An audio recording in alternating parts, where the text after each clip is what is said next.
grandes gueules. Bienvenue chez les GG. Ce lundi matin, mesdames et messieurs, ensemble, 1h30, vous aider à mieux comprendre l'actualité. Ça se passe sur cette antenne. Merci de nous regarder du côté de Luanda. Vous avez la possibilité d'intervenir dans cette émission en nous envoyant tout simplement des SMS GG au 8037. Au pire, vous partez sur le site de la radio, le www.espacefmguinée.info. Vous avez aussi la possibilité de nous envoyer des SMS via ce numéro de téléphone 00224 657 39 13 13. Au menu de GG, on s'intéresse à l'actualité. Je vous le disais la semaine dernière, notre invité de parcours ce matin, c'est bien sûr Monsieur Khalifa Gassama Diaby, ministre des Droits de l'Homme et des Libertés publiques. La Guinée à la prochaine session de l'examen périodique universel du Conseil onusien des droits de l'homme, une occasion à travers laquelle le pays sera jugé à l'aune du respect de la promotion des droits de l'homme, une problématique qui reste entière d'instaurer en tout cas de l'observation des droits de l'homme en Guinée. Quel bilan peut-on dresser? Quelles sont les perspectives? Entre autres, Gassama Diaby sera dans ce studio. L'opposition guinéenne n'en démord pas. Elle a sur le pouvoir en place pour le contraindre donc à rouvrir le dialogue sur les conditions de préparation des futures élections censées se tenir en cette année 2015 après un meeting géant organisé la semaine dernière sur l'esplanade du stade du 28 septembre. Cette opposition déclinera dans les prochains jours la suite de son agenda de manifestation. Faut-il craindre un raidissement de la situation politique dans le pays? C'est la grosse question posée ce matin par Aboubacar Diallo. Nous allons voir en direct dans notre émission M. Sidia Touré, il est président de l'UFR.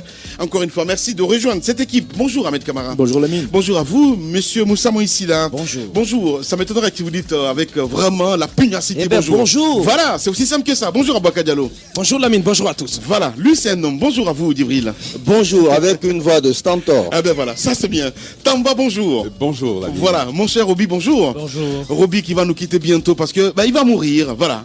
La mort rôde autour de moi, apparemment. Hein, c'est très proche, puisqu'on me dit bientôt. À bientôt. Ben, Voilà. allez, c'est très sérieux parce que on se disait quelque part, c'est des lampettes quoi, les gens qui envoient des menaces comme ça, à dire ouais tu vas voir, on va faire ta peau et tout ça, Ça devient... même pas peur. Alors là, ça c'est devient, je veux dire, très grave. Ouais. Non seulement ça devient récurrent, ça c'est toutes les semaines, chaque 2 jours je reçois un message, soit par mon propre numéro de téléphone ou sur mon compte Facebook, et les messages qui se précisent de plus en plus, puisque dans d'autres on dit connaître les numéros de plaques de mes véhicules. Tout récemment samedi, on dit connaître chez moi mes fréquentations, et qu'on finirait avec moi comme on a fini avec les journalistes de Charlie Hebdo. Et le gars à la fin du message me dit à bientôt. Voilà. Donc à bientôt.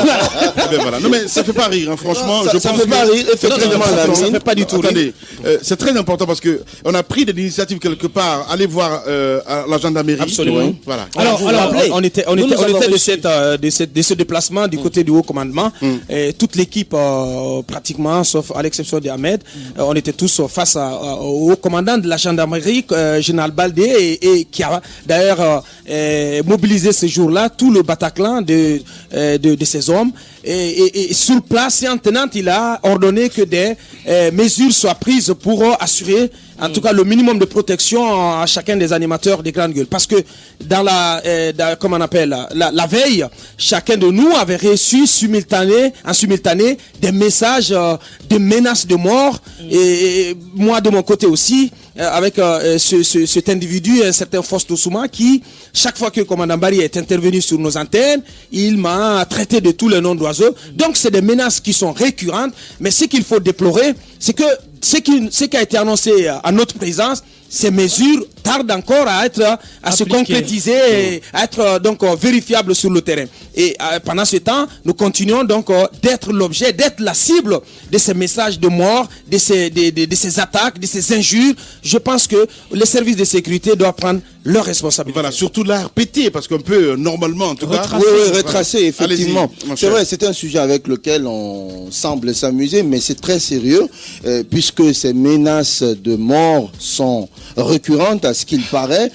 C'est quand même, c'est Roby aujourd'hui, demain ça peut être quelqu'un d'autre. Je pense que si les dispositions ne sont pas prises, il est temps que la gendarmerie acte effectivement les mesures qu'elle nous avait annoncées la dernière fois lorsque nous nous sommes rendus au haut commandement de la gendarmerie nationale, parce que lorsqu'un des éléments des GG est attaqué, est menacé, et nous nous sentons tous menacés. Je pense que aujourd'hui, comme le dit actuellement le monde entier, nous sommes Charlie, nous sommes aujourd'hui pour la circonstance Roby, parce que quand Roby est attaqué, il est menacé, nous nous sentons aussi menacés, et il est temps que le général Baldé mette vraiment ses troupes à notre disposition pour éviter effectivement que les menaces soient mises à exécution. L'irréparable, il faut le rappeler. Hein. Voilà, Tamba veut dire quelque chose là-dessus, mon grand? En fait, ce qui est étonnant, c'est que c'est le même, on se sert toujours du même numéro. Ok.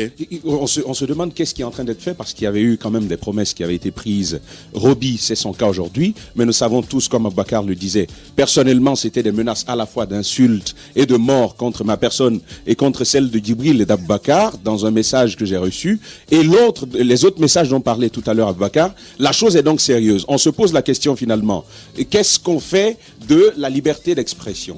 Parce que chaque fois qu'on a osé dire quelque chose avec une certaine franchise, parce que ce dont on a besoin, c'est de dire les choses comme elles sont. Lorsqu'on les a dites telles qu'elles sont, on se crée tout un tas d'ennemis. Malheureusement, il n'y a pas de protection pour nous, comme pour d'ailleurs tous les autres Guinéens.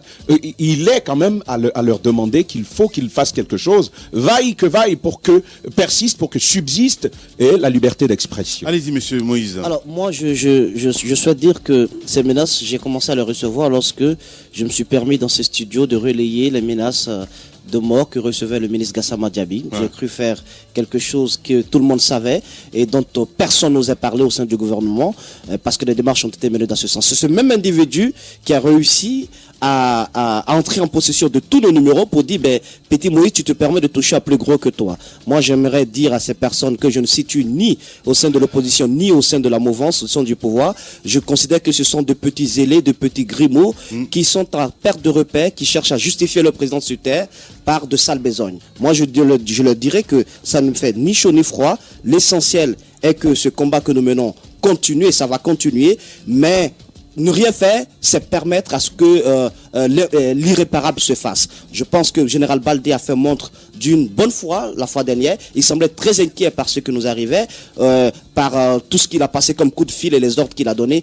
Mais nous attendons de lui, et comme des autres services de sécurité également, que le minimum soit assuré. On ne peut pas se permettre, comme ça, de menacer quelqu'un de mort et que derrière, rien ne se passe. Voilà. On va enchaîner là-dessus, Ahmed. On va revenir sur cette journée d'hier du côté de la France. C'est en Guinée aussi.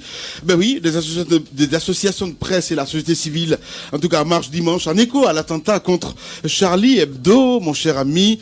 Des choses forcément à dire ce matin là-dessus. Bien évidemment, je pense tout simplement que les journalistes guinéens, et comme tous ceux qui sont d'ailleurs associés à eux, notamment certains ministres et même le chef de l'État, il faut signaler que, comme je l'ai dit, c'était pour dire non au terrorisme et oui à la liberté de la presse, parce qu'au-delà de tout, je pense que, comme on l'a signalé, c'est des journalistes qui ont été abattus en pleine séance de conseil de rédaction, et je pense que c'est une période où quand même tous les journalistes se retrouvent et essaient de discuter des sujets qu'ils doivent traiter. Donc c'est un moment très important dans une rédaction, et quand on débarque comme ça et qu'on tue des gens, je pense que personne n'est à l'abri. Justement, c'est ce genre de situation que nous sommes en train de dénoncer aujourd'hui, qui personne d'entre nous ici n'a échappé à ces menaces de mort, mais je pense qu'aujourd'hui c'est un métier que nous faisons, nous devons aussi l'assumer en partie, parce que cela y va avec notre métier de toutes les façons, comme on l'a dit, mais il faut aussi interpeller les autorités pour que ce qui ne se reproduise plus, parce que, comme je l'ai dit, personne n'est à l'abri, que ce soit donc je pense qu'aujourd'hui tout le monde doit se donner la main, comprendre que le travail que les journalistes sont en train de faire, c'est pour aider la nation et non pour aider une personne à se positionner. C'est important de revenir à là-dessus, seulement que cette marche, on voyait quelque part quelques personnalités, Moussa Moïse Silla, entre autres. On m'a annoncé, parce que moi j'ai boycotté la marche, dans le sens que tout simplement, on peut pas, deux poids, deux mesures, c'est pas possible. Écoutez, c'est assez grave. Tu auras le temps de remuer en attendant ton venin, tu auras le temps de le cracher tout à l'heure. Mais ce que je veux dire, c'est que C'est bien Charlie, tout le monde a été consterné. C'était la stupeur, c'était la condamnation, parce que l'abomination avait atteint son comble. C'est important que la Guinée, et comme les autres journalistes dans le monde entier, fasse montre d'une certaine solidarité, d'une compassion et également partage la douleur des familles des victimes. Mais dans notre pays, ce que j'ai pas aimé dans la marche, c'est l'hypocrisie. Ouais. L'hypocrisie qui était personnifiée. L'hypocrisie qui était là et que je voyais. Ouais. Comment des ministres qui se sont permis, à un moment donné, ici, qui ont dit à haute voix qu'ils vont mettre des journalistes au pas. Comment des ministres qui se sont permis de dire... Non, c'est important. Ministre de la communication. Des ministres partagent... Dit les choses, tout le ministre de la communication ne le dit pas parce qu'il est dans un désert. Il le dit au sein d'une équipe. Donc je suis sûr que ce n'est pas le seul responsable. Je suis désolé. Quand vous avez une dent qui vous fait mal, vous l'arrachez. Et quand vous le gardez, ça veut dire que vous avez intérêt à ce qu'il soit là. Voilà. Je vais finir de parler, Lamine Guirassy. C'est de l'hypocrisie. On est tous d'accord qu'il faut condamner ce qui est arrivé à Charlie, même si je ne suis pas Charlie. Il faut aussi dire que la liberté de la presse ne permet pas tout. Il faut aussi dire que dans notre pays, il y a eu des morts. Il y a eu des morts, il y a eu des exécutions. Je pense aux jeunes journalistes Fasseli du côté de Zérékoré, qui allait couvrir ce qui s'est passé pour la campagne de sensibilisation. Il n'y a pas eu de marche pour Fasseli. Je pense à ça donne une couleur politique ou pas, ce sont à leur mémoire. Je pense aux morts, tous les morts que nous avons connus, de Zogota, de Kalapaye. Il y en a eu trop, monsieur le président. Vous auriez pu faire quelque chose, vous et votre équipe. Bien. Nous sommes aussi des Guinéens. Mais tu te calmes, Moussa Moïse. Et ces journalistes qui se permettent. Allez-y. Merci beaucoup. Merci, Moussa. Calme-toi, s'il te plaît, mon grand. Voilà, pas de passion. Allez-y. C'est très important. Allez-y, mon cher Tamba. Je vois, il est très en colère, Moussa, ce matin. Inertable, allez-y. Que Djibril me permette d'utiliser une expression qui lui est sacrée. La Guinée ne se trouve pas sur un 6e continent. Cette démarche du dimanche répond d'un besoin de conformisme mondial. C'est une mobilisation mondiale autour de l'attentat de Charlie Hebdo. Vous parlez de conformisme. Oui, mais bien entendu. C'est assez grave. Non, mais laissez-moi y aller. C'est grave. C'est grave, bien entendu. C'est grave, bien entendu. Mais ce qu'on oublie, le conformisme est hypocrite. Laisse-moi y aller. Laisse-moi y aller, Aboubacar. Je sais quel mot j'emploie, je sais quelle signification lui donner. Il s'agit d'un conformisme. La Guinée avait besoin de se conformer à une mobilisation mondiale. Il y a une mobilisation qui a été un peu partout. Cette image. Nous n'y sommes pas obligés. Laissez-moi y aller, Aboubacar. Nous n'y sommes pas obligés, mais c'est ce qui a été. Décrivons les choses telles qu'elles ont été. Le papa a dit il faut marcher, tout le monde marche. Voilà, c'est important de le dire. Il y a une chose, c'est la France. Il faut observer que toutes les anciennes colonies françaises ont porté un message. Il y a Iboni qui pleurait quand même. Mais bien entendu, qui ont porté un message. Je vais y aller. Ce qui est mal, en fait, je demande, en me permettant de parler s'il vous plaît, je demanderai que à un certain moment qu'on se réveille de notre sommeil et qu'on observe les choses. Notre monde vit sur cette hypocrisie-là. Il faut observer que la politique qui est en train d'être menée, on a besoin d'être hypocrite. Vous parlez tout le temps de démagogues dans l'équipe gouvernementale, c'est parce qu'on a besoin de survivre que les gens vont à cette démagogie-là. Je ne salue pas que des gens oublient de manifester quand il s'agit de journalistes guinéens et qu'ils aillent le faire. Mais il faut comprendre que la Guinée, dans la politique, même dans cette mondialisation, n'avait pas le choix. Nous devions y aller parce que les autres y sont allés. Je suis d'accord. Allez-y, je ne suis pas d'accord. Allez-y, Moussa, s'il te plaît. Allez-y, Roby. Je voudrais ici dire que dans ce pays-là, le ridicule va finir par nous étrangler. Parce que je ne peux pas comprendre qu'on me parle d'obligation de conformisme alors que d'autres pays se sont... Mais c'est une réalité. Mais c'est une réalité, mais sortons de ces situations. La presse avait pour l'obligation hier de faire un communiqué, de dire que nous nous associons à la douleur parce que ce sont nos confrères qui sont morts. Mais la presse guinéenne, pour n'avoir pas pris d'initiative avant, je ne veux pas marcher sur la langue de Moussa Moïse, je voudrais simplement relever le cas de cette demoiselle, de cette journaliste qui s'est fait tabasser par un gendarme à la Banque centrale. Rien n'a été fait. Aujourd'hui, où en est-on dans le procès? Rien. Peut-être qu'elle n'est pas morte, mais il y a beaucoup d'actes de violation de droits de l'homme qui se passent en Guinée. On s'arrête à des dénonciations fictives sur les médias, mais il n'y a jamais eu d'actes pratiques. J'ai cru avoir vu l'image du ministre des droits de l'homme à cette cérémonie. Je vais simplement lui poser la question de savoir, quand il s'agit des grandes puissances occidentales, on est solidaire de ces gens-là, certes pour faire bonne image, parce qu'on a certainement envie de tendre la main après, mais quand il s'agit de nos citoyens, dont l'État a l'absolue nécessité de défendre ses droits, rien n'est fait. Je voudrais quand même qu'on arrête cette hypocrisie-là. On doit mettre croix dessus. Voilà, allez, avant de parler d'Ibril, allez-y Moussa, qu'est-ce que vous avez à dire, mon grand? Ce que je 30 veux dire, secondes. Ouais. En 30 secondes, c'est quand même de voir que le gouvernement avait envie de faire comme les autres. Ouais. D'accord. Mais dans notre pays, on souffre d'un mal qui ronge à petit feu les citoyens.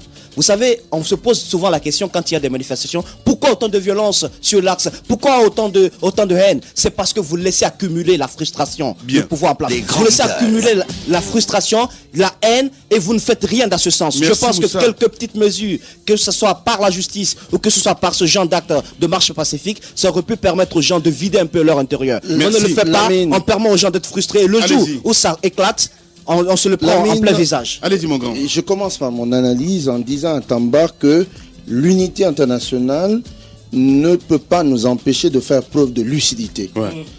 Manifester pour soutenir effectivement ou pour condamner une barbarie relève de la courtoisie et pas d'une obligation. Ouais. Donc la Guinée n'était pas obligée de faire cette manifestation.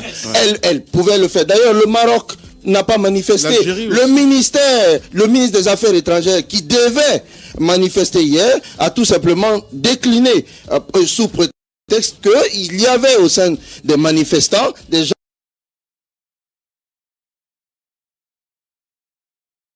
qui caricaturaient la figure prophétique, saluer la symbolique qui s'est traduite par des manifestations de soutien à travers le monde, c'est une bonne chose. Ouais. Mais voir les choses sur cet angle seulement, ce serait voir les choses de manière simpliste sur le bout de la lorgnette.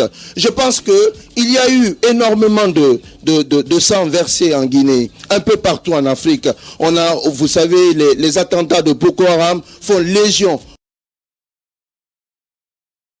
On n'a jamais vu une mobilisation, même. Et puis au sein de cette manifestation dite républicaine, il y avait des gens qui n'étaient pas du tout désirables, qui ne sont pas en tout cas des exemples à citer parmi ceux qui protègent la liberté d'expression. Tout le monde a fustigé cette récupération opportuniste de certains dirigeants du monde, tels que le Premier ministre israélien et tant d'autres. Je pense qu'arrêtons de faire de l'hypocrisie. On a beaucoup d'autres choses à faire et que Tamba arrête de nous dire que la mobilisation dont a fait preuve la Guinée, c'était pas une obligation, mais c'était bien de la courtoisie. Je pense que déjà, moi j'ai exprimé mon opinion là-dessus avec la plume, la plume ce matin. Je pense qu'il n'y a rien à dire. Voilà, allez, Tamba, je donne ma langue au chat. Voilà, allez-y.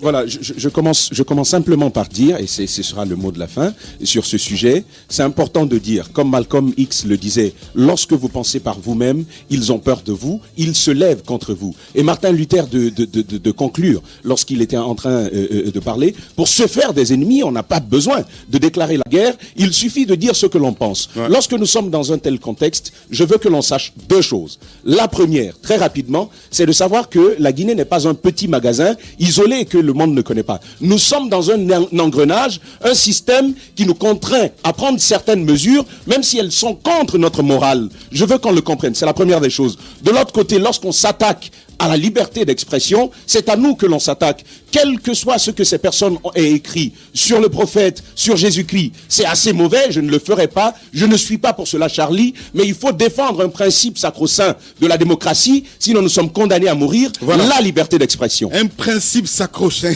mon Dieu. Allez, on y va là-dessus à Bakadja. L'incident du côté de Sanoya, il a eu chaud, hein, Marc Yombuno. Marc Yombuno, avant lui, le Premier ministre, Mohamed Saïd Fofana, il y a une montée de l'incivisme, du hooliganisme en République de Guinée, ce qui risque de péter à nos figures si on n'y prend garde. Ouais. Vous savez, la Guinée s'est installée dans une violence permanente depuis les années de Braise, de 2012-2013, et je pense que c'est ce qui est en train de suivre le pays.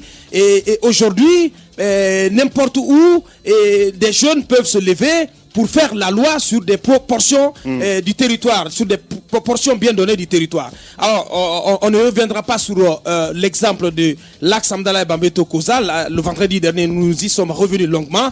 Et ce qui se passe sur la route Conakry-Koya est assez grave.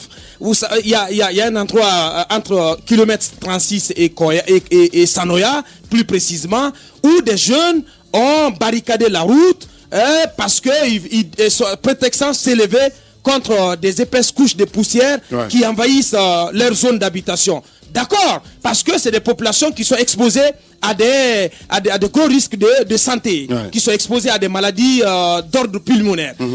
On est bien d'accord. Mais c'est nous qui réclamons qu'il faut faire des routes, qu'il faut faire des infrastructures, etc., etc. Je pense qu'on ne peut pas faire le reproche au gouvernement d'avoir engagé des travaux de ce côté pour... pendant ce temps, Moussa Moïse nous apprend qu'il y a des doutes de l'arrêt, en tout cas des travaux. C'est pas des doutes, c'est un constat. Nous étions du côté de Koya ce week-end, le week-end dernier. Nous avons donc pu voir avec quelle vitesse les bolides du ministre, du Premier ministre et d'autres ministres passaient. Avec une vitesse pas possible. Une petite chèvre sur la route, ça aurait été une catastrophe. Ce que j'ai envie de comprendre, c'est de fuir ses responsabilités. Je ne peux pas cautionner ce que font les citoyens, qu'ils barricadent la route, qu'ils empêchent les gens de vaquer à leurs besoins. Mais ce que je ne partage pas non plus, c'est le silence et l'inaction de l'État. Vous ne pouvez pas confier des travaux, des chantiers à une entreprise qui évolue jusqu'à un certain niveau, même du côté de Koya.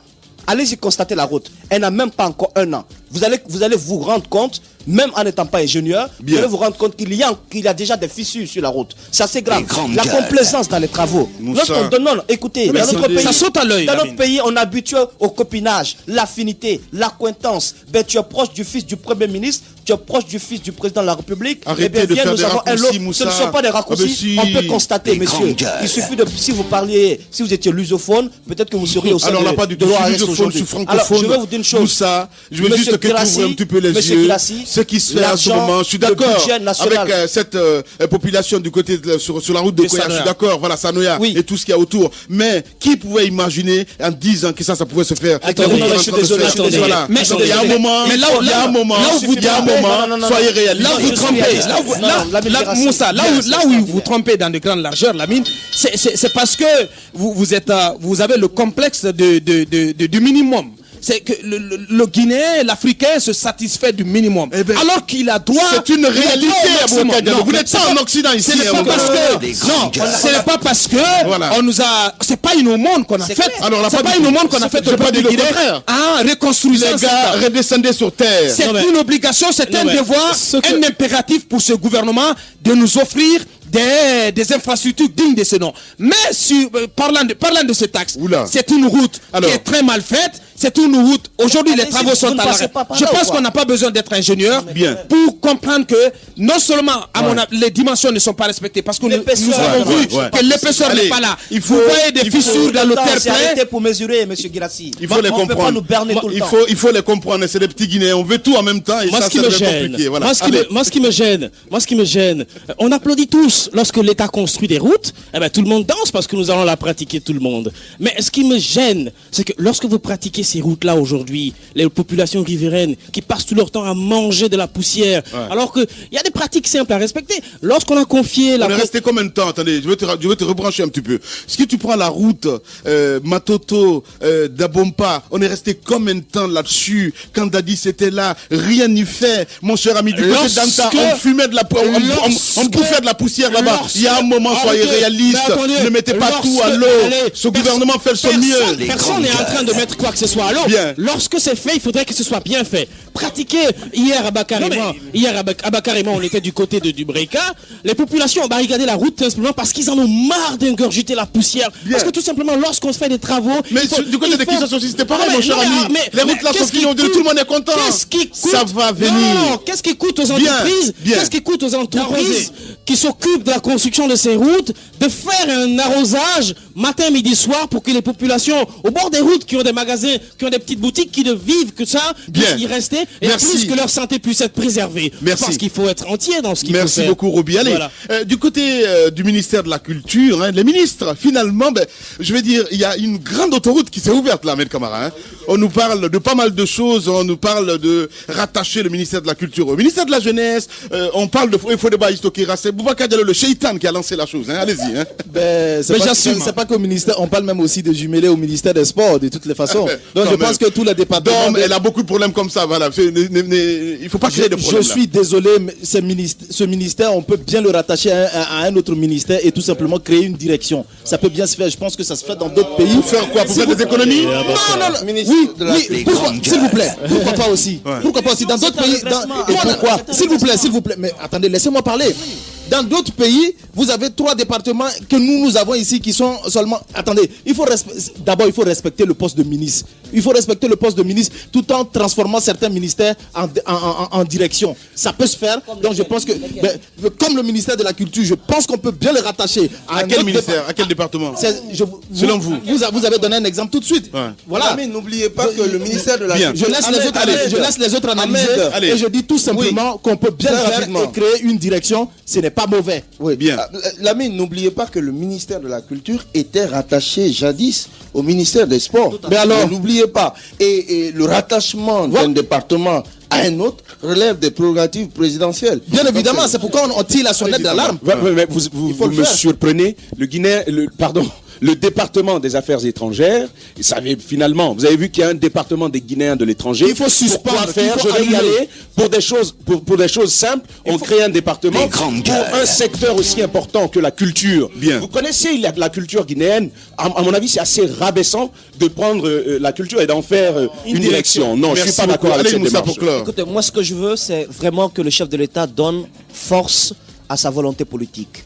La culture, il y avait à la tête un homme du milieu qui savait c'était quoi la culture, qui s'est battu et qui a même été approché par celui qui était considéré comme l'un des meilleurs metteurs en scène africains, qui nous a malheureusement quittés sans que son pays ne profite réellement de lui. Bien. C'est le bon moment de faire vivre la culture guinéenne. Il y a de petits projets qu'on peut mettre sur pied. Moi, je suis d'accord, j'ai écouté Abaka Diallo la fois dernière, il faut qu'il y ait du sang neuf à la tête de ce département, il faut qu'il y ait un jeune qui soit capable de monter des projets qui n'attendent pas toujours que le budget national lui soit favorable, mais il faut que la culture guinéenne vive, il faut que le monde de l'événementiel vive, il faut que les artistes vivent. Merci beaucoup. Et pour cela, il faut un bon manager à la tête. Allez-y. Jadis, notre pays a brillé dans le monde entier parce que sa culture était vivante dans les années 58-60. Aujourd'hui, je pense que dire qu'on va créer une direction et le confier en tant que direction de la culture, c'est quand même pas bien.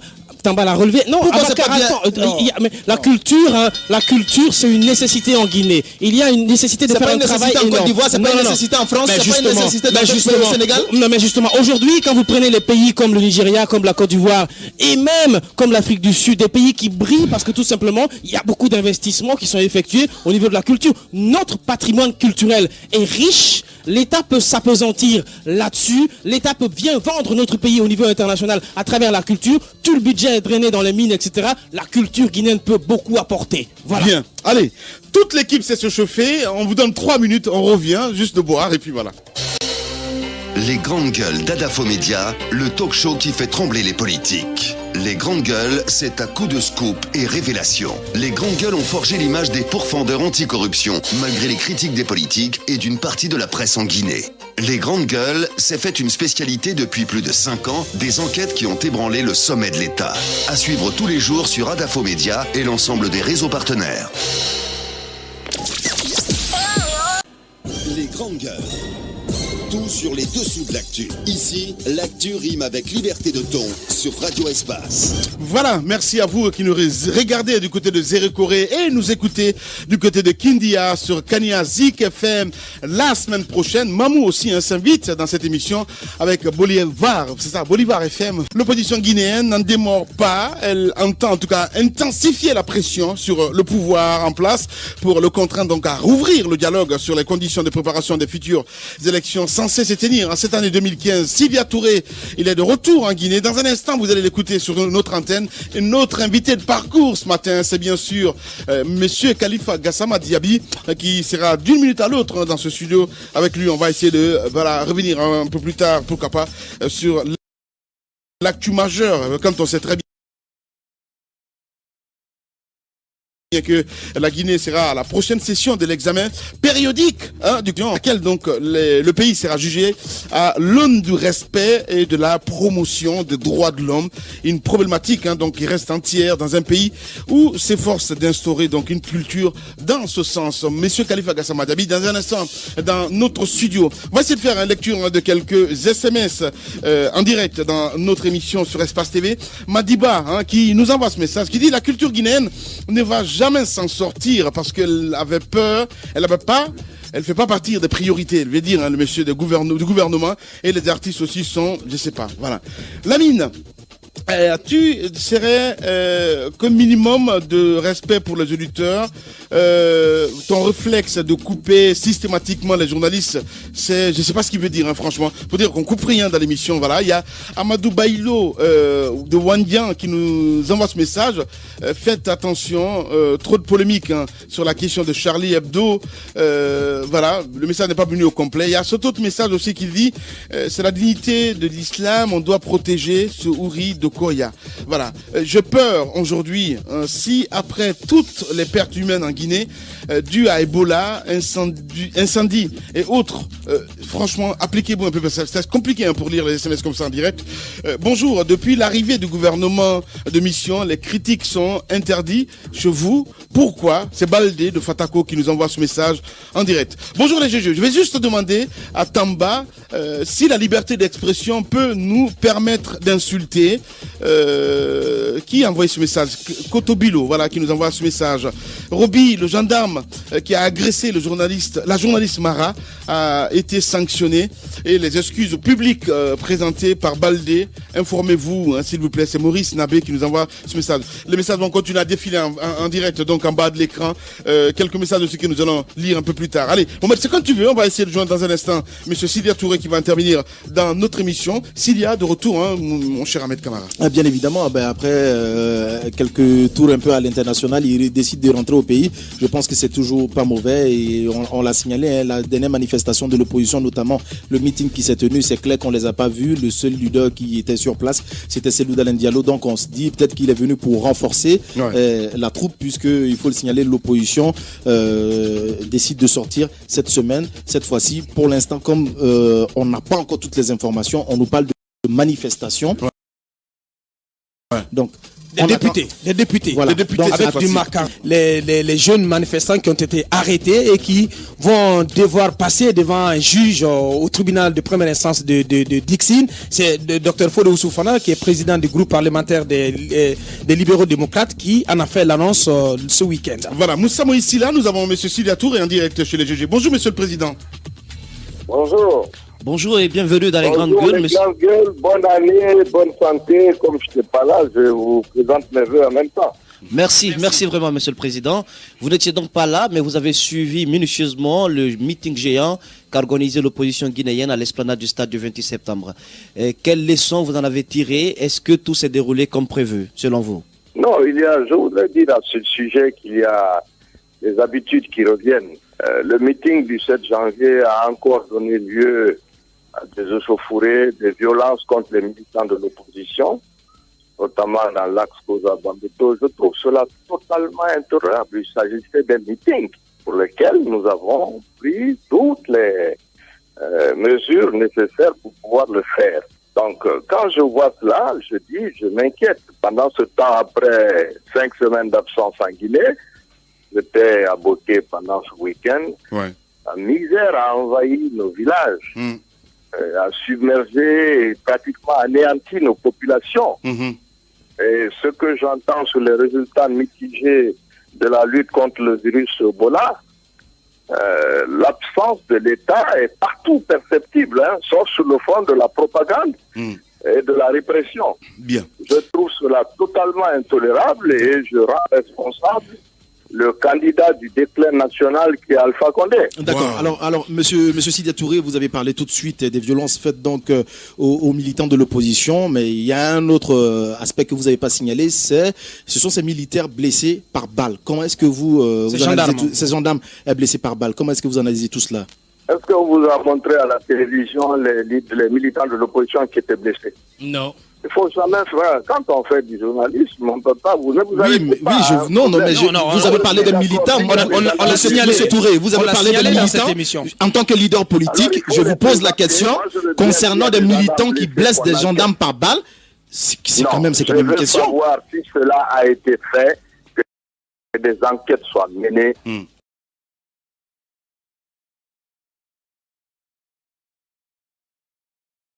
Il n'est pas normal que des coups de fusil soient tirés, à plus forte raison des populations civiles du côté des militaires. Vous avez fait une déclaration il y a combien de temps exactement en ce qui concerne ces manifestations de rue? D'aucuns, ça spécule un petit peu que vous n'êtes pas venu, si vous voulez, vous avez boycotté un petit peu la marche de l'opposition parce que tout simplement... Pour ne pas être sur le capot voilà, pour ne pas être sur les capots, comme vous l'avez dit à un moment donné. Est-ce qu'on peut dire aujourd'hui qu'il y a l'unité parfaite au sein de l'opposition? Là, vraiment, je ne sais pas de quoi vous parlez, parce que si vous avez été au meeting, vous avez trouvé tous les militants de l'UFF sur le terrain. Non, mais je parle de vous. À un moment donné, monsieur le président, vous vous rappelez certainement... Moi, j'ai bien autre chose à faire. Il n'est pas dit que tous les jours on doit être là. Moi, je vous signale que le 28 septembre, j'étais au stade et que celui qui a la présidence aujourd'hui n'y était pas. Il était parti 10 jours avant. Bien. D'accord. Alors, il n'y a pas de problème. Il n'y a pas de problème. La semaine dernière a été un peu chaude avec ce bras de fer entre gouvernement et syndicalistes. Un accord que certains jugent à minima a été trouvé. Votre avis là-dessus, parce qu'on a reçu le ministre de l'économie et des finances qui nous a dit que le tableau des finances est tout noir. Et il est noir par la conséquence de leur gestion. Ce n'est pas les syndicats qui ont fait que le tableau de l'économie guinéenne est noir. C'est la gestion de ce régime qui n'a jamais réussi à créer les richesses nécessaires à pouvoir améliorer les conditions de vie des populations. Quand on a 2% de croissance en 2013 avant Ebola et qu'on sera en récession en 2014 et en 2015, oui, le tableau est noir, mais ça c'est la faute de ceux qui gouvernent le pays, c'est pas les syndicats. Alors, monsieur le président, était-il une manifestation test quand on sait que les problèmes politiques sont entiers, hein, la question de la CENI, la question du dialogue, la question du vécu économique même des populations, ce sont des questions qui restent entières. Est-ce que l'opposition, ici, la dernière manifestation, est une manifestation test? D'autres sont-elles prévues, Si vous vous souvenez, nous avons reporté à plusieurs reprises ce meeting. C'est l'une des raisons d'ailleurs pour lesquelles je n'ai pas pu assister, parce que ça a été plusieurs fois reporté. Nous ne souhaitons pas qu'il y ait de meeting, nous ne souhaitons pas qu'il y ait de manifestation. Ce que nous souhaitons, c'est qu'on se rencontre pour discuter des modalités d'organisation des élections à venir. Bien. Si le gouvernement décide d'aller tout seul dans ce genre de choses, il est effectif que l'opposition ne soit pas s'asseoir et puis regarder faire. Cela va de soi. Voilà. Monsieur Sidia Touré, président de l'UFR, en direct chez le GG. Monsieur le président, en tout cas, grand merci d'avoir accepté notre invitation ce matin. Merci beaucoup. À très bientôt. Au revoir. Donnez la parole à ceux qu'on n'entend pas. Nous voulions une émission qui ne ressemble pas aux autres. Je ne veux pas de consultants comme sur les autres radios. L'actualité vue par de vrais gens. Une discussion qui ressemblerait à un dîner de famille. Vous êtes plus de 3 millions d'auditeurs et des millions à travers le monde à nous écouter et nous faire confiance tous les jours. Radio Espace vous dit merci. Merci. Les grandes gueules. Tout sur les dessous de l'actu. Ici, l'actu rime avec liberté de ton sur Radio Espace. Voilà, dans un instant sur Radio Espace, vous le voyez déjà à l'écran, il s'installe évidemment le ministre des Droits de l'Homme, Monsieur Khalifa Gassama Diaby, sur Espace TV. On va essayer de continuer avec quelques messages reçus. GGO 8037, lui il est journaliste, voilà. C'est Habib Yamber qui nous envoie ce message. Cher ami, je suis parfaitement d'accord avec votre analyse sur le drame de Charlie Hebdo. Habib Yamber Diallo qui nous envoie ce message en direct ce matin. Je suis d'accord pour un jeune ministre à la tête de la culture et j'ai un nom, Falilou. Eh ben c'est bien de faire ta promotion, Batou Brossé. Allez, on y va avec Tidian de Koza. Moi, je suis Roby, mon cher Lamine. Et vous, je suis Roby aussi. C'est aussi simple que ça. Commandant Barry qui nous envoie ce message. Bonjour les grandes gueules. Dites à Roby d'éviter le raccourci journalistique. L'affaire Kunkumara a été réglée et à la satisfaction du monde médiatique. Voilà, le message est passé. Docteur Makale aussi qui s'intéresse à notre émission ce matin. Je souhaite que les Guinéens se mobilisent aussi pour la préservation de la paix et la justice pour pour tous, pour notre pays. Donc, Dr Makale Traoré qui nous envoie ce message en live. On a un autre invité dans ce studio. Très heureux de vous retrouver, Monsieur Khalifa Gassama Diaby. Bonjour, très bonne année 2015, Monsieur Diaby. Merci. J'espère que 2015 sera l'année des droits de l'homme en Guinée. Toutes les années sont des années des droits de l'homme. Monsieur le ministre, ça fait un bon moment que vous êtes tué. Ouais. À quoi est-ce qu'on peut expliquer ce long silence? Un silence assourdissant. Écoutez, si vous me permettez, je voudrais un tout petit peu revenir en arrière, puisque je vous ai suivi tout à l'heure. Ah, ok. Véhicule. Je voudrais vous dire que l'excès nuit au sérieux. J'ai écouté des commentaires sur l'initiative d'hier. Évidemment, c'est toute votre liberté. Je crois qu'il est prêté à Victor Hugo cette affirmation qui consiste à dire que je ne suis pas d'accord avec vous, mais je me battrai de toutes mes forces pour que vous puissiez exprimer vos opinions. Lorsque Ruby me traite de mendiant, en tendant la main, c'est une démagogie d'aller manifester. Je trouve que c'est un peu déplacé. C'est un peu déplacé, Ruby. Quand on ne connaît pas les gens, il ne faut pas juger leurs convictions. Je ne tends pas la main. Je n'ai pas besoin de tendre la main à la France. Voilà. Et en plus, dans les yeux, Ruby. J'ai parlé en général du gouvernement. Non, vous m'avez cité, j'ai cru vous voir en image dans la manifestation. Oui, mais voilà. Vous occupiez quel Je parlais du gouvernement en général. On ne vous a pas vu à la première ligne, ministre des droits de l'homme, quand on parle de ce qui à Charlie Hebdo. Généralement, je n'aime pas les premières lignes. Je n'étais pas à la première ligne. Enfin, c'est pas... je crois que l'analyse qui a été faite, je ne la partage pas.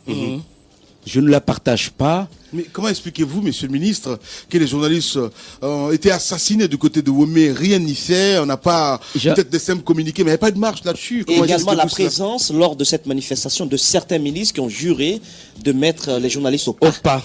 Non, bon, permettez-moi de ne pas commenter la présence des uns et des autres. Je voudrais simplement dire, il ne faut pas faire une analyse en soustraction. Il faut faire une analyse en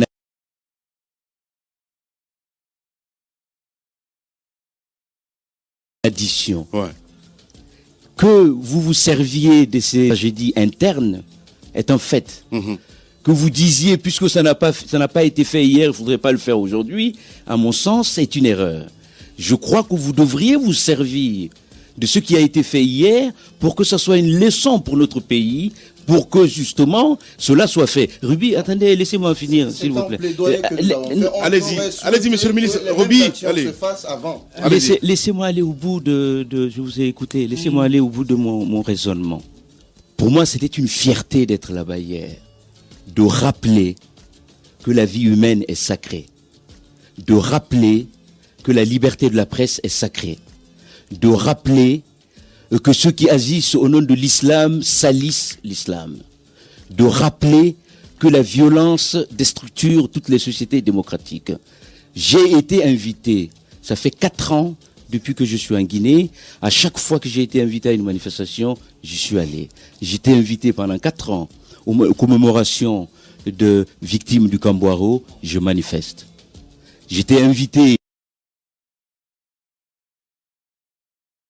pour les victimes du 28 septembre, je manifeste. Je voudrais demander à Ruby, qui sont décédés ici, avez-vous pris l'initiative d'une manifestation, vous? Vous ne l'avez pas fait. Je voudrais vous dire une chose. J'attends de vous, ce sont vos collègues qui ont organisé ces manifestations hier. Moi, je n'ai pas été, par contre, je suis désolidarisé du mouvement. Ça, c'est votre droit. Ce sont des journalistes qui l'ont organisé.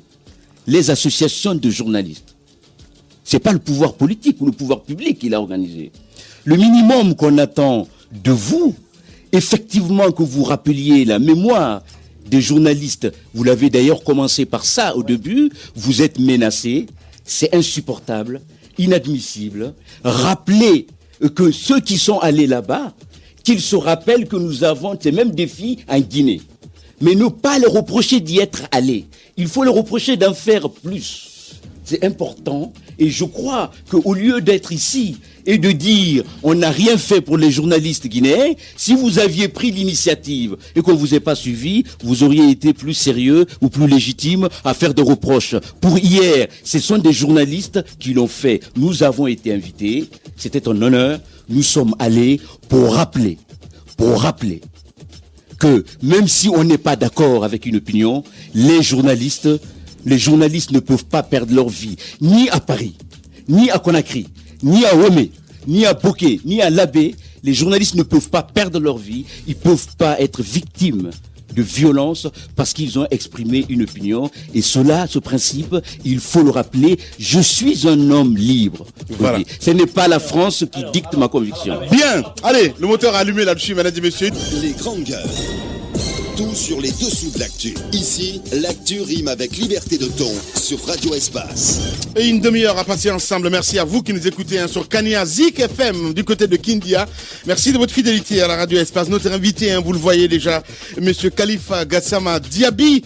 Il est l'invité ce matin chez les GG. Beaucoup de messages, mais on va revenir un peu plus tard là-dessus avec vous, avec Camara, notre invité. On s'intéresse à lui. Effectivement, merci d'être venu dans ce studio. On va vous dire bonjour encore. Alors, commençons par la situation au niveau des droits de l'homme en Guinée. Quel est l'état des lieux que vous faites aujourd'hui à l'instant T, monsieur le ministre? Écoutez, bien évidemment, je pense que l'évidence s'impose. Mais pour parler de cette évidence, il faut parler aussi de l'état de la société et de son histoire. Ouais. Nous savons que nous sommes un pays qui vient de loin. Nous avons un certain nombre de difficultés culturelles, institutionnelles et économiques en matière de droits de l'homme, qui font que malgré certains efforts qui sont fournis, certaines évolutions, ne serait-ce qu'en termes de certaines libertés d'expression, des opinions, la situation des droits de l'homme dans notre pays reste une préoccupation majeure. C'est un enjeu essentiel pour la paix dans ce pays. Le combat doit continuer sur 3 axes. Le premier, c'est en matière d'éducation.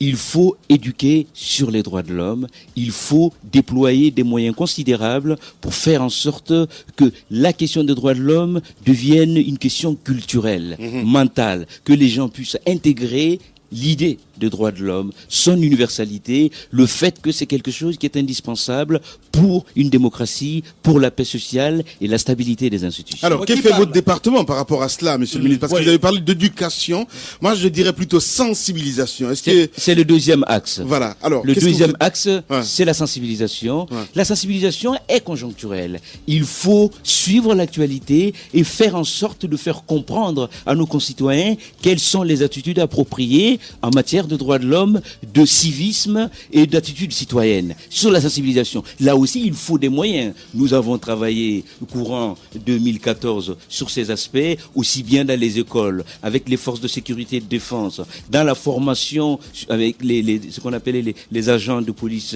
judiciaire. Donc, nous avons fait, avec le peu de moyens que nous avions, ce que nous pouvons faire en matière de sensibilisation. C'est le deuxième axe. Le troisième, c'est la sanction.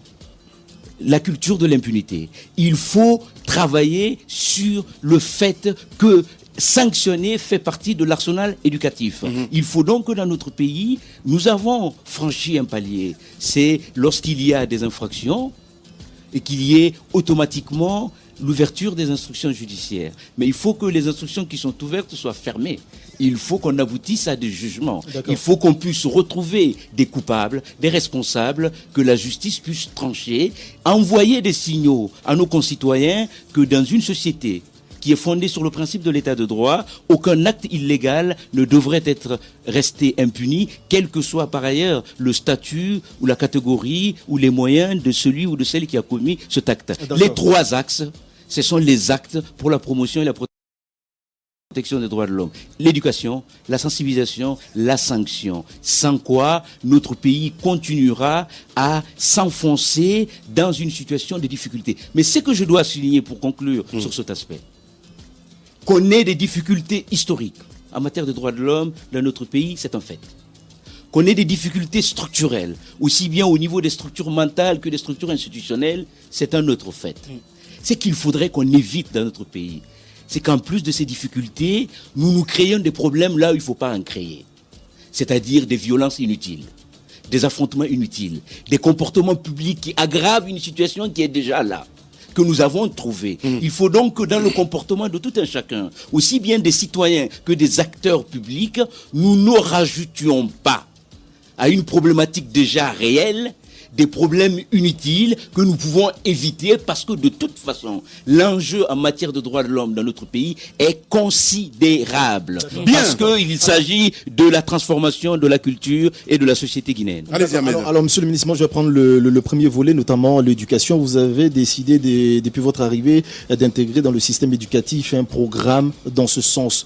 Où est-ce que ce projet se trouve aujourd'hui? Alors évidemment, c'est un projet auquel nous tenons énormément. Introduire l'enseignement des droits de l'homme, de l'école primaire jusque dans les universités. Évidemment, c'est un projet qui nécessite de moyens considérables, non seulement pour les ouvrages, faire des ouvrages, pour former les formateurs, mais aussi pour s'insérer dans le programme scolaire, permettre à notre pays de former les Guinéens dès le bas âge à l'école sur ce que c'est que le civisme, ce que c'est que la morale en matière de droits de l'homme, sur ce que c'est que le respect de l'autre, le respect de l'opinion de l'autre, le respect des droits de l'autre, le respect de la liberté de l'autre, même si vous ne l'aimez pas, même si vous n'êtes pas d'accord avec lui. C'est un projet qui est fini, qui est là. Évidemment, nous sommes en recherche de financement. Je crois que je n'ai pas encore besoin de rappeler ici une nouvelle fois que nous n'avons pas les moyens. Justement. Nous n'avons pas les moyens. Nous continuons à nous battre, à faire en sorte, en matière de sensibilisation, ce que nous pouvons. En matière d'éducation, il faut des moyens considérables. Pour l'instant, nous ne les avons pas, mais nous continuons à nous battre pour trouver les moyens pour faire en sorte que les droits de l'homme, l'humanité, l'humain, la justice, la liberté, le respect de l'autre, le refus de la discrimination, de l'exclusion, soient enseignés à nos enfants dans les écoles et que la sensibilisation concerne l'ensemble de la couche sociale guinéenne. Alors, monsieur le ministre, puisque, évidemment, à la question des droits de l'homme, parce que lorsque nous prenons la santé, il y a la question des droits de l'homme, l'éducation, il y a la question du respect des droits de l'homme, même la construction des infrastructures, il y a la question des droits de l'homme. Alors, aujourd'hui, comment ramener le gouvernement, le président de la République, à intégrer la nécessité du fait que le ministère que vous dirigez est éminemment un ministère important pour son État, pour que vous soyez plus considéré, pour que beaucoup d'actions, beaucoup de moyens soient mis à votre disposition, pour que finalement l'action soit entière, qu'elle soit dispatchée sur toutes les autres entités. Je voudrais vous rappeler que ce département, c'est le président de la République qui l'a créé. Je crois qu'il ne revient pas. Mais c'est-il qu'il est vraiment important, ce département? Écoutez, la question de la création est une question, mais la question de l'importance même de l'institution dans le contexte guinéen actuel se pose. Écoutez, je partage votre analyse. Je dis que c'est lui qui a créé ce département. Je crois qu'il mesure l'importance de ce département. Évidemment, j'ai le devoir de reconnaître une chose, c'est que notre pays, de façon globale, se trouve aujourd'hui dans une difficulté économique et financière considérable. Ce qu'il faudrait qu'on arrive à faire, c'est la capacité à utiliser rationnellement le peu de ressources que nous avons et à intégrer la problématique des droits de l'homme dans sa transversalité, à faire en sorte justement que les institutions fonctionnent de façon rationnelle et que, quelle que soit la place que nous occupions, que chacun essaye de faire fonctionner les institutions en plaçant, comme vous l'avez dit, la problématique des droits de l'homme au cœur de nos préoccupations et donc à travailler en partenariat et en collaboration. Même si vous n'aimez pas quelqu'un, permettez-lui d'assumer sa fonction, la fonction qui est la sienne. Et donc si nous intégrons le fonctionnement des institutions, si les institutions fonctionnent correctement, si chacun perçoit sa mission dans toute sa totalité et sa globalité, en donnant à l'autre la place que l'autre occupe dans sa mission à lui-même, je crois que nous pourrions arriver, avec le peu de moyens que nous avons, à essayer de faire changer les choses. Vous savez, l'enjeu essentiel, puisqu'il ne faut pas mentir à nos compatriotes, la question des droits de l'homme est une question profonde dans la société guinéenne. Nous avons un héritage de violations considérables de droits de l'homme dans ce pays. Donc, travailler sur les droits de l'homme, il est hors de question pour quelqu'un de sérieux de promettre à nos concitoyens en une année, 2 ans, 3 ans ou 4 ans ou 5 ans que notre pays sera une société respectueuse des droits de l'homme, puisque le paradoxe en Guinée, monsieur le ministre, c'est un aveu. Non, mais c'est un processus, c'est un combat permanent. On peut pas, c'est pas faire les droits de l'homme, c'est pas faire la route qu'on a crise et récourée. C'est faire les droits de l'homme, c'est changer les mentalités. Faire les droits de l'homme, c'est changer mon rapport à vous. Le fait qu'on ne soit pas d'accord. Il faut donc intégrer cette problématique. C'est qui est important. Non, mais la question de monsieur le ministre, quand il dit que le président, vous avez dit que le président a créé votre département, mais l'importance justement, quand vous dites que c'est pas en 5 ans, c'est pas en 4 ans qu'on va faire comprendre ça aux petits Guinéens, là quelque part c'est un aveu d'échec. Les droits de l'homme constituent une priorité pour le gouvernement d'Alpha Condé. Écoutez, je l'ai déjà dit. Évidemment, je sais qu'à chaque fois que c'est perçu de façon un peu politique, ce n'est pas une posture politique, c'est une posture morale et d'honnêteté. Aujourd'hui, si la priorité est définie en termes de moyens, si la priorité est définie en termes de visibilité, si la priorité est définie en termes de considération, les droits de l'homme ne sont pas une priorité aujourd'hui. Et bien évidemment, cette réponse va me créer encore des ennuis. Mais c'est ce que je pense. Je pense que c'est... Parce que évidemment, mais là aussi, c'est ce que je disais tout à l'heure en vous expliquant le fonctionnement interdépendant des institutions. Si la perception de la transversalité de la question des droits de l'homme existe, je crois qu'on peut très facilement aujourd'hui défendre la primauté des droits de l'homme dans le dispositif institutionnel et politique général. Ce que je dis, si vous dites, lorsqu'une politique est une priorité, ça voudrait dire que vous accordez à cette politique tous les moyens de son existence. De ce point de vue-là, on ne peut pas considérer que la question des droits de l'homme soit une priorité, mais je dis aussi qu'il faut une perception générale de la question des droits de l'homme, ne pas simplement percevoir les droits de l'homme comme une question gouvernementale. C'est une question pour l'ensemble de la société guinéenne. Si là où chaque Guinéen se trouve, puisque je vais vous dire, l'État ne saurait jamais, encore moins dans une société comme la nôtre, où l'État lui-même est en construction, l'État ne saurait jamais être derrière chaque Guinéen. Il faut donc que chacun fasse preuve au niveau individuel de civisme, de responsabilité, de morale en matière de droits de l'homme. Et si chacun, nous poussons tous dans la même direction, nous pourrions faire changer les choses. Ce qui est important pour nous, aujourd'hui, la Guinée, ce n'est pas, comme je vous dis, ce n'est pas de dire aux Guinéens, ne vous inquiétez pas, dans 2 ans, dans 1 an, nous serons dans un état démocratique absolu de droits de l'homme. Mais c'est l'objectif, monsieur le ministre. C'est l'objectif, mais ce n'est pas possible. Ce qu'il nous faut faire. C'est pas un aveu d'impuissance, monsieur. Mais non, mais écoutez, qu'est-ce qui est l'aveu d'impuissance? C'est pas une résignation. Mais si je vous dis, si je vous dis aujourd'hui, ne vous inquiétez pas, en 2017, la Guinée serait un pays qui respecte les droits de l'homme. 2017, vous me demanderez comment se fait-il que nous ne soyons pas là. Je dis, toutes les sociétés dans lesquelles aujourd'hui les droits de l'homme sont plutôt une culture admise, intégrée dans le fonctionnement des institutions de la politique et de la société, ils l'ont pas fait en 5 ans. Ils l'ont fait pendant des années, des dizaines d'années. Ce qui est important, attention, dire cela, ce n'est pas une excuse. Ça ne voudrait pas dire qu'il faut rester les bras croisés. Ça voudrait dire que par contre, nous devrions être jugés sur la sincérité de ce que nous faisons sur le présent. C'est-à-dire qu'il faut que nous soyons sur le chemin. Nous soyons sur le chemin. Parce que les droits de l'homme, c'est ne pas baisser les bras. Exactement. C'est pas simplement les droits civils et politiques, c'est aussi les droits sociaux, le droit à la santé, le droit à l'éducation, le droit à un environnement sain. Mais pour tous ces droits, il faut un État qui a les moyens économiques. Monsieur le ministre, de travailler. On comprend bien que la lutte pour le respect des droits de l'homme reste malgré tout symbolique. J'aimerais m'intéresser à 2 aspects. Pas symbolique. C'est en tout cas ce que j'ai pu déduire de vos explications. Une question. Vous parlez de transversalité. Je pense que c'est une notion qui a tout son sens dans une réalité que nous connaissons tous. C'est la surpopulation carcérale. Avec les conditions de détention.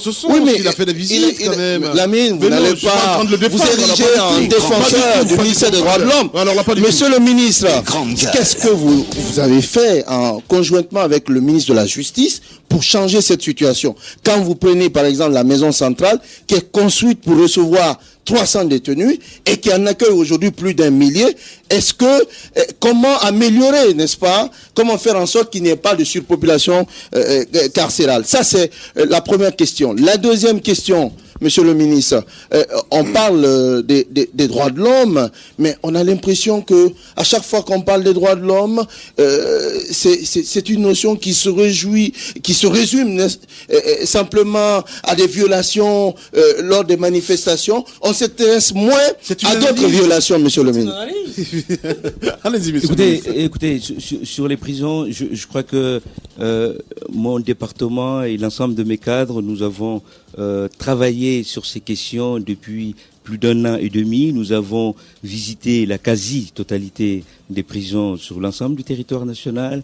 Nous avons établi l'état des lieux, après un monitoring, l'état des lieux de nos prisons. J'ai moi-même fait une visite il y a quelques mois à la prison centrale de Conakry, où j'ai dénoncé les conditions dans lesquelles les détenus s'y trouvaient. J'ai trouvé que c'était des conditions indignes et que notre État, notre pays était en faute, aussi bien vis-à-vis de notre droit interne que des instruments juridiques internationaux. Nous avons établi un tableau sur les femmes, sur les mineurs, sur les malades, sur ceux qui sont là pour des délits qui ne nécessitent pas forcément l'incarcération. C'est ce que je disais tout à l'heure, quand je dis que lorsque vous avez des problèmes, il faut éviter d'en rajouter d'autres qui peuvent trouver des solutions rapides. Prenez la question de la surpopulation carcérale.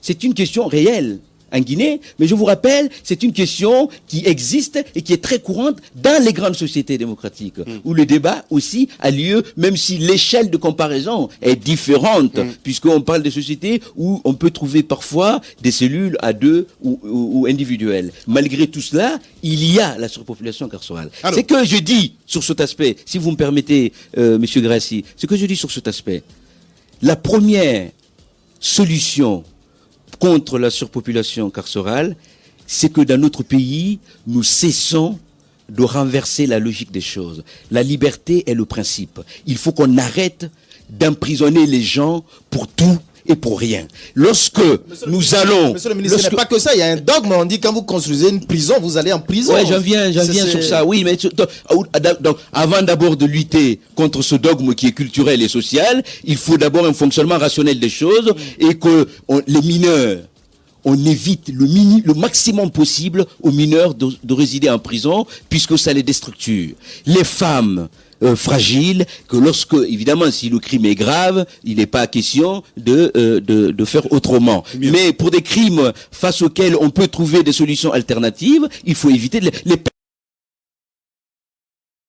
Ahmed Camara, on pose des questions, on répond oui, et on répond pardon, et derrière, monsieur le ministre, aura 3 minutes. Allez-y, monsieur. Alors, Camara. monsieur le ministre, la question des droits de l'homme, on peut le mettre aujourd'hui dans le registre des rêves tant qu'il n'y aura pas de justice dans ce pays. Oui. Non, c'est pas un rêve, ça serait une réalité. Allez-y, monsieur Silla. Lors de votre passage à l'Assemblée nationale, le fait d'avoir dit dans une phrase « anomalie institutionnelle », oui ou non? Est-ce que vous le regrettez? Ah mais non, mais en fait c'est la phrase qui a été mal comprise. Oui. L'anomalie institutionnelle, c'est quoi? Ça veut dire que dans le schéma classique du fonctionnement des gouvernements, le principe de solidarité technique et politique existe. Lorsque vous introduisez dans ce schéma classique une entité en matière de droits de l'homme et que cette entité a décidé de ne pas porter l'habit du ridicule ou du mensonge, évidemment, lorsque vous parlez un tout petit peu à côté de l'ensemble, et cette anomalie institutionnelle qui est, alors je vais dire autrement, une particularité institutionnelle, et c'est quelque chose qui est tout à fait salutaire d'ailleurs, et le président, sur ce point-là, l'assume parfaitement, et ça lui pose à lui moins de problèmes qu'à certains. Allez-y, Robin. Alors, monsieur le ministre, on sait très bien que dans le match Conseil des ministres, certains de vos collègues vous taclent souvent dans le pied. Est-ce que le président de la République, qui est l'arbitre de ce Conseil des ministres, a signé la fin de la récréation? Oui ou non? Alors, oui ou non? Oui non, monsieur. Oui ou non? On a prépare le temps. Non, je peux pas. Oui ou non? Ça, je peux pas. Est-ce qu'il a signé? Est-ce qu'il a tapé du poing sur la table? Non. Alors, il y a un principe au moins qui ne devrait pas souffrir de manque de solidarité, c'est le fait de ne pas commenter dans une radio ce qui se passe en Côte d'Ivoire. Non, le principe aussi. Tout à fait, oui. Allez-y, Abaka Diallo. Si on plus de chantiers en 2015, contrairement à 2014, Monsieur le ministre?